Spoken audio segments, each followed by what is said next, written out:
Hello student, welcome to SSM Artsur Polytechnic Chas Ahmednagar. I am Sheikh Yafes, HOD in Mechanical Department.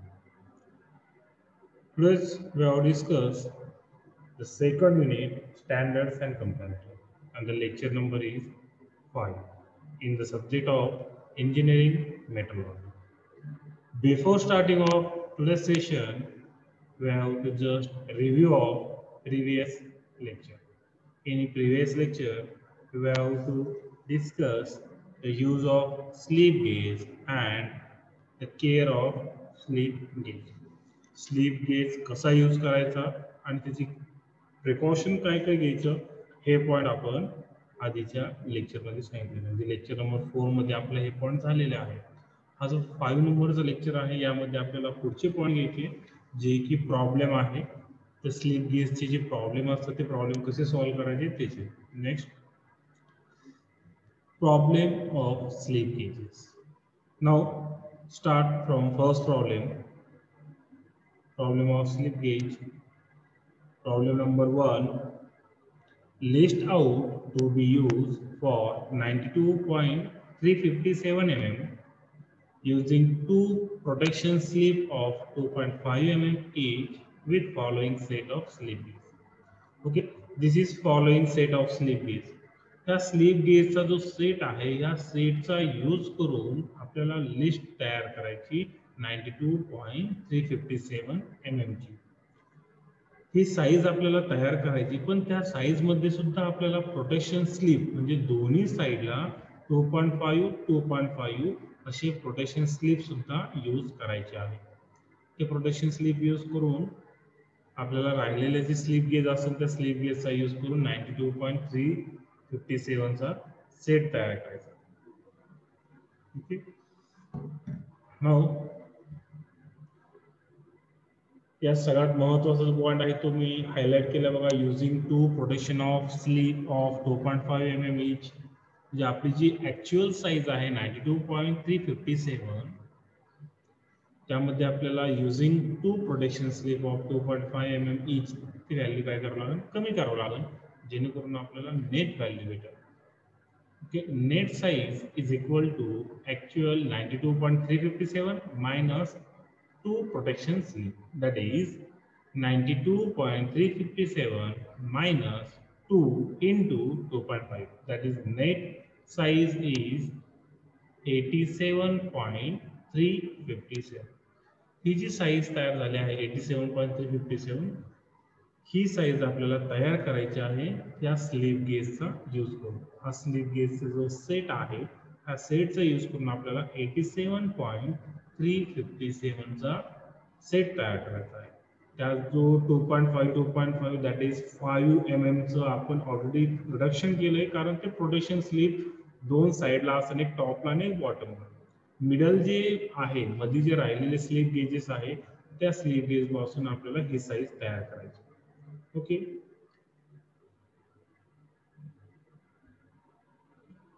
आपण sleep gauge use केलं 2.5 चं त्यावरून calculation झाले आपले आणि ते नेट साईज आली 87.357 mm. सेट सुद्धा आपल्याकडे अवेलेबल आहे. आता आपल्याला एक एक व्हॅल्यूज घ्यायचे. आता आपण सुरुवातीला काय करणार की यामध्ये 87 पॉइंट असा एक टेबल ड्रॉ करून घेणार त्यामध्ये स्लीप साईज असेल रिमेनिंग साईज असेल total number of slip gauges.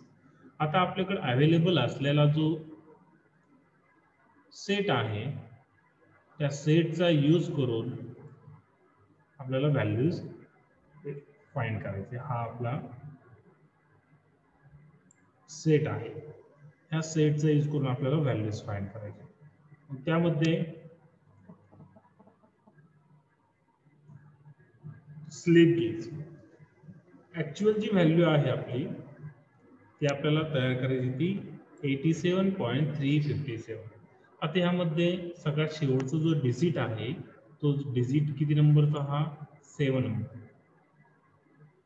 जे 0.007 हा कोणत्या सेट मध्ये अवेलेबल तो चेक करायचा. तर तो जो सेट आहे तो सेट या सेट मध्ये दिलेला. हा जो सेट आहे यामध्ये आपण तो घेऊ शकतो. जे 1.007 पहिली व्हॅल्यू किती घेणार आपण 1.007 जो की आपल्या ह्या सेकंड नंबरच्या सेटमध्ये अवेलेबल असणार आहे. तर 1.007 जर व्हॅल्यूज घेतली आपण तर आपल्याकडे अवेलेबल किती राहणार आहे रिमेनिंग साईज 86.350 1 पॉइंट आपण कमी केला 85 मधून तर आपल्याकडे किती अवेलेबल राहणार आहे 86.357. तर total number of slip gauge जे आहे ते आपण किती यूज केले 1. एक स्लिप गेज आपण यूज केला तो स्लिप गेज कोणता 1.007. तर आतमध्ये आपली साईज किती राहिली 86.357 मधून 86.35. सेकंड स्लिप गेज आपल्याला यूज करायचा तो शेवटचे जे जो 2 डिजिट आहे 35 शेवटचे 2 डिजिट जे आहे 35 साईजचे ते आपल्याला चेक करायचे. 35 1.35 किंवा आणखी कोणती व्हॅल्यू ती ह्या सेटमध्ये आहे का इथं आपल्याला 1.35 अवेलेबल भेटेल. पण 1.35 घेतल्यानंतर राहिलेली जी 86 आहे ते 86 आपल्याकडे अवेलेबल नाही आहे. आपल्याकडे किती अवेलेबल असणार आहे त्यानंतर 80 अवेलेबल असणार आहे. तर हा 6.35 ही व्हॅल्यू आपण या सेकंड सेटवरून घेऊ शकतो का नाही घेऊ शकत कारण ऑलरेडी त्यामध्ये 1.01 टू 1.59 पर्यंत आहे. आपण तो पॉईंट घेऊ शकत नाही. आपण काय करणार इथं कोणता पॉईंट घेणार 1.350 ही व्हॅल्यू आपण इथं घेणार 1.350 हा एक सेट आपण इथं यूज केला. तर रिमेनिंग साईज किती राहणार यामध्ये 1.35 मायनस केलं 86.35 मधून तर 85.000 ही व्हॅल्यू आपली अवेलेबल राहते. हा एक सेट आपण यूज केला 0.1 वरती एक सेट यूज केला 0.1. नेक्स्ट 85चा सेट आपल्याकडे अवेलेबल आहे का नाही परंतु आपल्याकडे 8 हे अवेलेबल आहे 5 हे अवेलेबल आहे. हा थर्ड नंबर सेटमध्ये हा जो सेट आहे या सेटमध्ये 5 नंबर अवेलेबल आहे. मग तो 5 नंबर आपण घेणार 0.5 1 1.5 2 2.5 3 3.5 4 4.5 5 अशी सेट आहे त्यामध्ये आपल्याला 5 अवेलेबल भेटतो. तर आपण इथं जी व्हॅल्यू घेणार ती कोणती घेणार 5.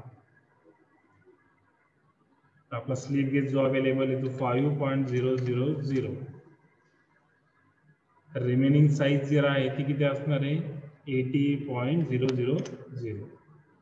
हा एक सेट आपण यूज केला तर नंबर ऑफ सेट मध्ये 0.1 येणार.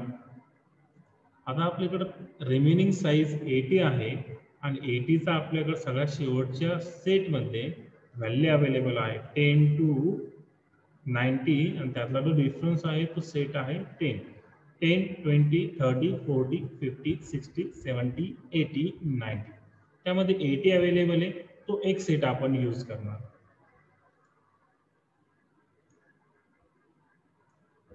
80.000 हा एक सेट घेतला आपण. रिमेनिंग साईज किती राहणार 0.000 आणि सेट घेतला तो किती एकच सेट घेतला 0.1.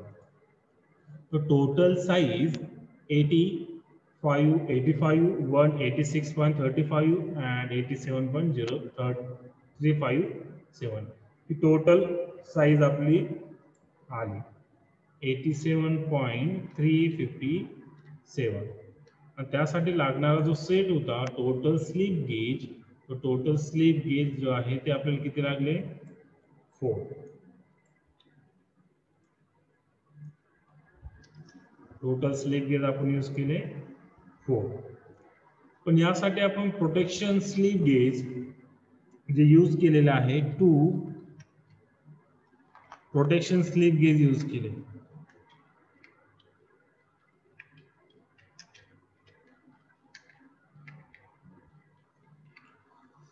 जे दोन प्रोटेक्शन स्लिप गेज यूज केले तर त्याची साईज पण इथे येणार 0.2 आणि ते सुद्धा आपण यूज केले 0.2. तर नेट साईज आपली किती असणार आहे? टोटल साईज आपली जी आहे ती 92.357 mm आणि त्यासाठी लागणारे total slip gauge with protection slip gauge ते 4 + 2 that is 6. Total number of slip gauge आपण जे यूज केलेले आहे ह्या व्हॅल्यूसाठी ते टोटल किती आहे? 6 आहे. त्यामधले 2 जे आहे ते प्रोटेक्शन स्लिप गेज आहे आणि 4 जे आहे ते नॉर्मल स्लिप गेजेस आपण यूज केले आहे. ओके. नेक्स्ट लेक्चर मध्ये आपण नेक्स्ट प्रॉब्लेम सॉल्व्ह करू.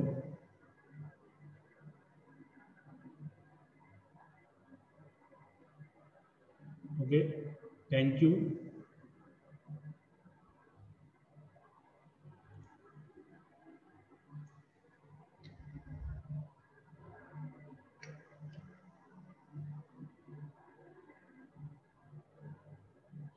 ह्याप्रमाणे आपल्याला स्लिप गेज तयार करावं लागतं.